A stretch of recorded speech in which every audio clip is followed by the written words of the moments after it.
Jesus now. పరిశుద్ధులు ప్రియులైన దేవుని పిల్లలందరికీ యేసుక్రీస్తు నామములో శుభవందనాలు తెలియజేసుకుంటా ఉన్నాను. ఇటీవల కాలంలో చాలా ఫేమస్గా అంటే బాగా మాట్లాడబడుతున్న ఒక విషయము దుబాయ్లో అదే యెమెన్లో ఉన్నటువంటి నిమిషా ప్రియ అనే ఆమె గురించి అందరూ మాట్లాడుకుంటా ఉన్నారు. 2018 నుంచి కూడా ఆమె మర్డర్ కేసు మీద జైల్లోనే ఉన్నట్టుగా చెప్తా ఉన్నారు. అయితే ఆమెకి ఆ ప్రభుత్వం వారు ఉరిశిక్ష విధించారు కాబట్టి మన దేశంలోంచి దైవజనుడైన కేఏ పాల్ గారు వెళ్ళి ఆమె తరఫున మాట్లాడి ఆమెను విడుదల చేయడానికి చాలా ప్రయత్నాలు చేస్తూ ఉన్నారు. అయితే ఆయన ప్రయత్నాలు చాలా వరకు సఫలమయ్యాయి. ఆ టాక్స్లో ఆమె ఉరిశిక్షని పూర్తిగా రద్దు చేయలేదు కానీ పోస్ట్ పోన్ చేశారు. అయితే ఈయనైతే ఏమంటున్నారంటే రద్దయిపోయినట్టు ఆమె త్వరలో ఇండియాకి వస్తుంది అని చెప్తా ఉన్నారు. ఆ బ్యాక్గ్రౌండ్లో నేను ఒక చిన్న వీడియో చూశాను. అదేంటంటే కేఏ పాల్ గారు, తర్వాత ఆ నిమిష ప్రియ వాళ్ళ హస్బెండ్, వాళ్ళ పాప ముగ్గురు కూడా ఆ వీడియోలో మాట్లాడుతూ ఉన్నారు. అక్కడ ఆ దేశంలో వాళ్ళు ముగ్గురు కలిసి గవర్నమెంట్కి ఒక రిక్వెస్ట్ చేస్తూ ఉన్నారనమాట. ఆ రిక్వెస్ట్లో వాళ్ళు చాలా హంబుల్గా ఆ పాప కూడా I miss you mom, I love you mom అని చెప్తా ఉంది. వాళ్ళ హస్బెండ్ కూడా గవర్నమెంట్ని రిక్వెస్ట్ చేస్తూ తప్పకుండా ఆమెను విడుదల చేయండి అని ఎంతో హంబుల్గా అడుగుతూ ఉన్నారు. అయితే కేఏ పాల్ గారు అప్పుడు ఏమన్నారంటే ఆమె చాలా బంధకాల్లో ఉన్నట్లు నాకు అనిపించింది. మన దేశము లోంచి ఉన్న ఒక నర్స్ ఆమె తరఫున కనీసం నేనైనా ట్రై చేయాలని, మరి ఆయనకి ఎందుకు ప్రేరేపణ కలిగిందో కానీ ఆమె బంధకాలని బట్టి నేను ఆమె గురించి ఒక రిక్వెస్ట్ చేస్తున్నాను ఆమె తరఫున, ఆమె కుటుంబం తరఫున అని చెప్పారు. అయితే ఆ బంధకం అన్న మాట విన్నప్పుడు నాకేమనిపించిందంటే ఆ బంధకాల్లో ఉన్నప్పుడు వీళ్ళ కుటుంబం అంతా కూడా ఎంతో హంబుల్గా ఉండి రిక్వెస్ట్ చేస్తూ ఉన్నారు. ఎందుకంటే అక్కడ ఉన్నటువంటి ఆ గవర్నమెంట్కి వీళ్ళు చేసే అప్పీల్ వాళ్ళు ఆ రిక్వెస్ట్ని వాళ్ళు అంగీకరించడానికి. అసలు ఈ బంధకం అనే మాట వస్తే దేవుడు కూడా మనకు కొన్ని బంధకాల గురించి బైబిల్లో మాట్లాడుతూ ఉన్నారు. బంధకాల్లో ఉన్న వాళ్ళు ఎలా ఉన్నారు ఆయన చూపించారు, ఎలా ఉండకూడదో కూడా చెప్పారు. యెషయా గ్రంథంలో 28వ అధ్యాయము 22వ వచనంలో చాలా స్పష్టంగా ఉంటుంది. అక్కడ ఏమని ఉంటుందంటే అక్కడ తిరుగుబాటు చేసి బంధకాలలో బిగించబడిన తన ప్రజల్ని బట్టి దేవుడు సెలవిస్తూ ఉంటారు. ఏమనంటే మీరు మీ బంధకాలలో మరింతగా బిగించబడకుండానట్లు మీరు పరిహాసకులై ఉండద్దు అని అంటారు అనమాట.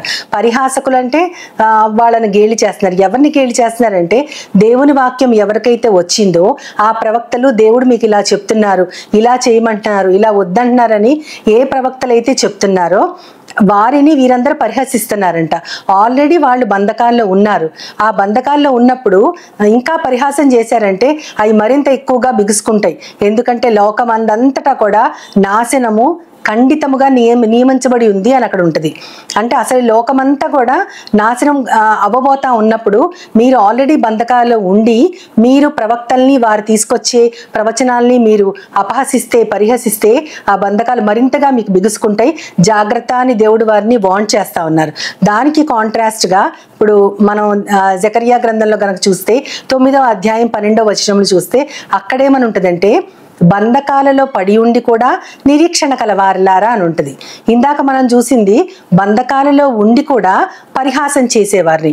ఇప్పుడు మనం చూస్తే దేవుడే స్వయంగా తన జనులతో మాట్లాడుతున్నారు. మీరు ఆల్రెడీ బంధకాలలో ఉన్నారు కానీ మీకు ఎంత నిరీక్షణ ఉంది, దేవుడు మిమ్మల్ని రక్షిస్తాడని, ఆ బంధకాలలోంచి మిమ్మల్ని విడిపిస్తాడని మీకు చాలా నిరీక్షణ ఉంది. కాబట్టి బంధకాలలో పడి ఉండి కూడా నిరీక్షణ కలవారలారా అని సంబోధిస్తూ మీకు రెండంతలుగా నేను మేలు చేస్తాను అని చెప్తారు.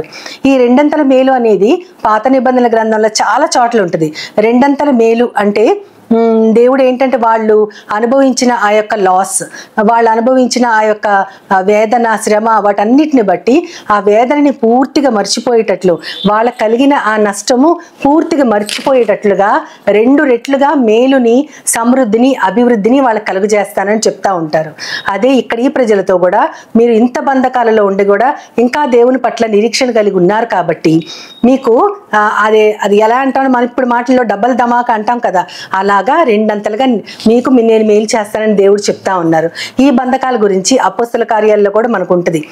అక్కడ 8వ అధ్యాయము 23వ వచనంలో చూస్తే గనక, ఆ 8వ అధ్యాయం మొదట్లోనే ఫిలిప్పు వచ్చి సమరయ గ్రామంలో యేసుక్రీస్తుని గురించిన సువార్త ప్రకటించటం, అనేక మంది బాప్తిస్మం పొందటం, ఫిలిప్పు వారి మధ్య అద్భుత కార్యాలు చేయటం, ఎంతో మంది స్వస్థపడటం చూస్తూ ఉంటాం. అయితే అక్కడ ఇంకొక వ్యక్తిని కూడా మనం చూడొచ్చు. అతను ఎవరంటే సీమోను అనే గారడీవాడు. అతను ఏం చేస్తారంటే చాలా రకాలైన విద్యల్ని, గారడీ తత్వాన్ని ప్రదర్శిస్తూ వాళ్ళందరినీ విభ్రాంతి పరిచెను అని ఉంటుంది అక్కడ. అంటే వాళ్ళు అమేజ్ అయిపోతూ ఉంటారు, ఆశ్చర్యపడిపోతూ ఉంటారు. అంత గొప్ప కార్యాలు చేస్తూ అతనికి ఒక పేరు కూడా పెట్టేస్తారు అక్కడ జనులు. ఏమనంటే ఇతడే దేవుని యొక్క మహాశక్తి. అంటే దేవుడు చేసే పనుల్ని ఇతడు చేస్తున్నారు కాబట్టి దేవుడు లాంటి మహాశక్తి అని అతన్ని పిలుస్తూ ఉంటారు. అయితే ఈ ఫిలిప్పు చేసే కార్యాలని బట్టి అతను కూడా దగ్గర నుంచి చూసి ఎన్ని అద్భుత కార్యాలు చేస్తున్నాడు కదా అని నమ్మాడు. ఆ సీమోన్ అనే గారడీ అతను కూడా బాప్తిసం పొంది ఆ ఫిలిప్పు దగ్గరే ఉండి అంత గమనిస్తూ ఉంటారు.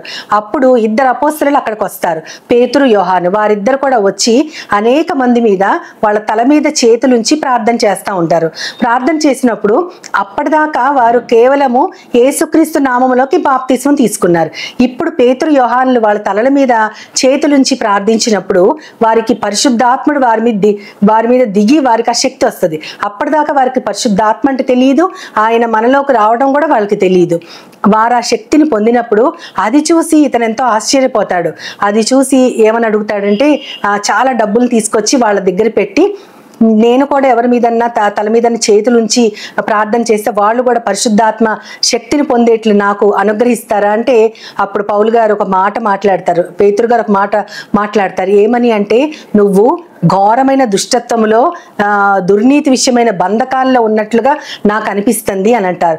ఎందుకంటే ఘోర దుష్టత్వం ఏంటంటే అప్పటిదాకా తనకున్న గారడీ విద్యతో వారందరినీ విభ్రాంతి పరిచింది ఒక జీవితం. అయితే యేసుక్రీస్తుని నమ్మి బాప్తిసం పొందినప్పుడు మారు మనసు పొంది ఉండాలి. మారు మనసు పొందినప్పుడు కేవలం దేవునిలో దృష్టి ఉంచితేనే పరిశుద్ధాత్మ శక్తిని పొందగలం అనేది అతను విస్మరించాడు. అతను దానిని మర్చిపోయి ఈ పరిశుద్ధాత్మ దేవుని యొక్క శక్తి నేను డబ్బు పెట్టి కొనొచ్చు అని అనుకుంటాడు.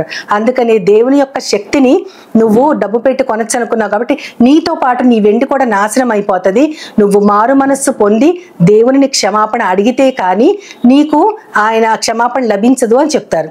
చెప్తే అప్పుడు అతను ఏమంటాడంటే, ఆ మాటలు విని అతను ఎంతో వణికిపోవాల్సిన వాడు. కానీ అతను బాప్తిసం పొందినా సరే అతను ఏమంటాడంటే, ఇవన్నీ నా మీదకి రాకుండా మీరే నా తరఫున వేడుకోండి అంటాడు. అందుకనే నువ్వు ఘోర దుష్టత్వములో దుర్నీతి విషయమైన బంధకాలలో నువ్వు పడి ఉన్నావు అని చెప్తారు. అది ఒక బంధకం. ఇప్పుడు మనం 3 టైప్స్ చూసాం బంధకాల్లో. ఇంకా ఫైనల్గా హెబ్రీలకు రాస్తూ పౌలు గారు 13వ అధ్యాయము 2వ వచనంలో చెప్తా ఉంటారు, మీలాగే వారు కూడా శరీర సంబంధమైన బంధకాలలో ఉన్నారని మీరు గుర్తు చేసుకోండి. సహోదర ప్రేమ నిలవరముగా ఉండనీయుడి, ఆతిథ్యము చేయ మరువకుడి అని 1వ వచనంలో చెప్తూ 2వ వచనంలో మీరు కూడా వాళ్ళలాగే బంధకాల్లో ఉన్నవారిని గుర్తు చేసుకోండి. ఎందుకంటే శరీర విషయంలో వారు పడుతున్న కష్టాన్ని మీరు కూడా శరీరులు కాబట్టి గుర్తు చేసుకోమని మిమ్మల్ని వేడుకుంటున్నాను అంటారు పౌలు గారు. కాబట్టి మనము ఒకానొకప్పుడు మన పితరులు కూడా బంధకాలలో ఉండి పరిహాసకులై ఉన్నవారు ఉన్నారు, బంధకాలలో ఉండి నిరీక్షణ కలవారయ్యి కూడా ఉన్నారు. అదేవిధంగా ఇందాక చెప్పుకున్న సీమోన్ లాంటి వ్యక్తులు పరిశుద్ధాత్మ శక్తిని డబ్బు పెట్టి కొనొచ్చని అనుకుని బంధకాలలో పడిపోయిన వారు కూడా ఉన్నారు.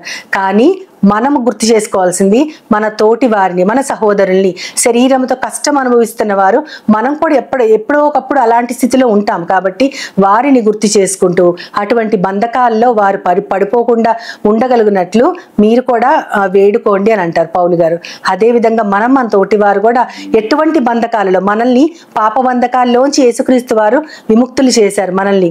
ఆయన ఈ లోకానికి రావటం మన భాగ్యం అయితే, మట్టిగా ఉన్న మనకే అదొక భాగ్యం అయితే, మనల్ని, మన ఆత్మని ఆయన పరిశుద్ధంగా కడిగి పవిత్రపరిచి ఆయనతో పాటు సదాకాలము జీవించేట్లు చేశారు. అది ఒక గొప్ప భాగ్యం, అది ఎవరు చేయలేని పని. కాబట్టి మనం అటువంటి బంధకాలలోంచి బయటకు వచ్చిన వారం కాబట్టి మన తోటి వారు అవిశ్వాసులైనా విశ్వాసులు శరీర సంబంధమైన బంధకాలలో ఉన్నా సరే అందరినీ గుర్తు చేసుకుంటూ వాళ్ళని మన ప్రార్థనలో జ్ఞాపకం చేసుకుంటూ వాళ్ళ తరఫున కూడా మనం కూడా వేడుకోవాలని మనందరి పక్షాన చిన్న ప్రార్థన చేద్దాం. ప్రేమ నమ్మకం గల నా ప్రియ పరలోకపు తండ్రి, నాయన బంధకాలలో పడి మేము పరిహాసం చేయకూడదని చెప్పారు ప్రభా. మా బంధకాలు మరింతగా బిగవకుండా ఉండగలుగునట్లని చెప్పారు. అంతేకాకుండా నాయన మేము బంధకములో ఉన్న నిరీక్షణ కలవారని చూసాము. బంధకాలలో ఉన్నటువంటి సీమోను ఏ విధంగా పడిపోయాడో కూడా చూస్తా ఉన్నాం తండ్రి. కానీ మా తోటి వారిని, శరీర సంబంధమైన బంధకాలలో ఉన్నవారిని, ఇంకా రక్షించబడకుండా పాప బంధకాల్లో ఉన్నవారిని కూడా గుర్తు చేసుకొనగలిగేటట్లు నన్ను మమ్మల్ని అందరినీ చేతికప్పచెప్తూ నీ ప్రియ కుమారుడు నా ప్రియ ప్రభువైన యేసుక్రీస్తు వారి ద్వారా కోరి ప్రార్థిస్తున్నాను పరమ తండ్రి. ఆమేన్, ఆమేన్, ఆమేన్. Jesus now is all.